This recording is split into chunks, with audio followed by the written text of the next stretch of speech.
Lahat, isang mainit na pagbati ang pinaparating po natin sa mga kabataan na nagdesisyon na lumabas ngayong araw.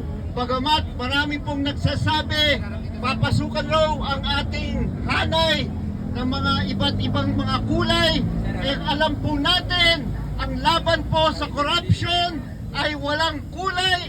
Kung anong kulay pa yan, kung kayo ay nagko-corrupt, kailangan po kayong mapanagot, kaya kailangan po kayong kasuhan at kailangan po kayong ikulong.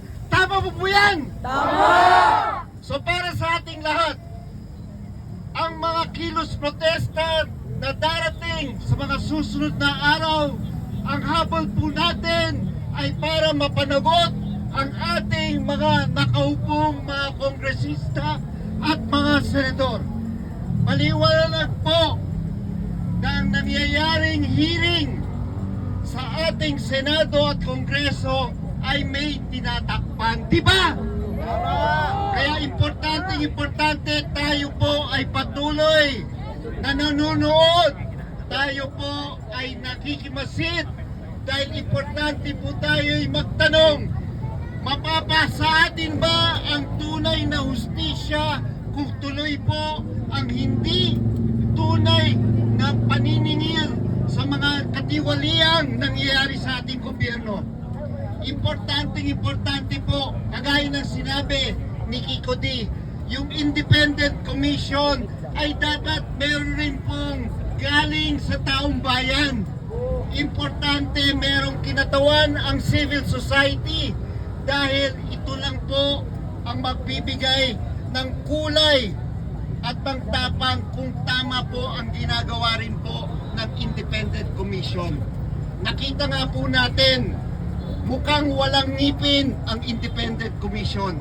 Nakalagay po sa EO 94, request, recommend, no? Eh kung hindi magpapakita ang taong iniimbita, anong magagawa? Walang contempt powers ang commission.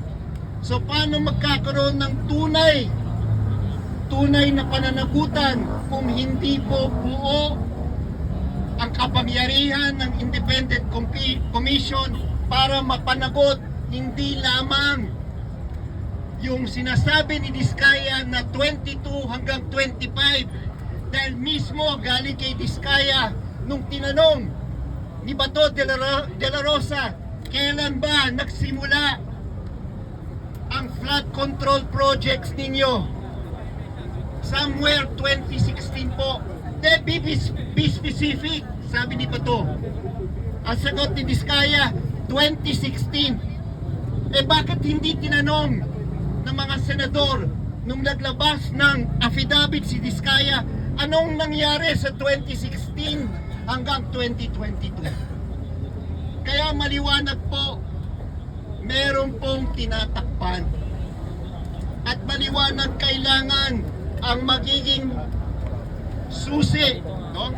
Dito sa paghahanap ng pananagutan sa mga katiwali ay ang taong bayan.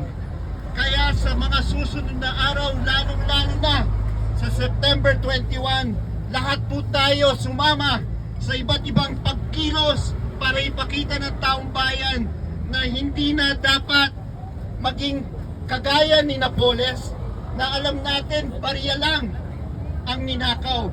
Kailangan nga po ngayon mapanganagot po natin at maningil sa bilyon at trilyon na ninanakaw sa ating kabanbayan.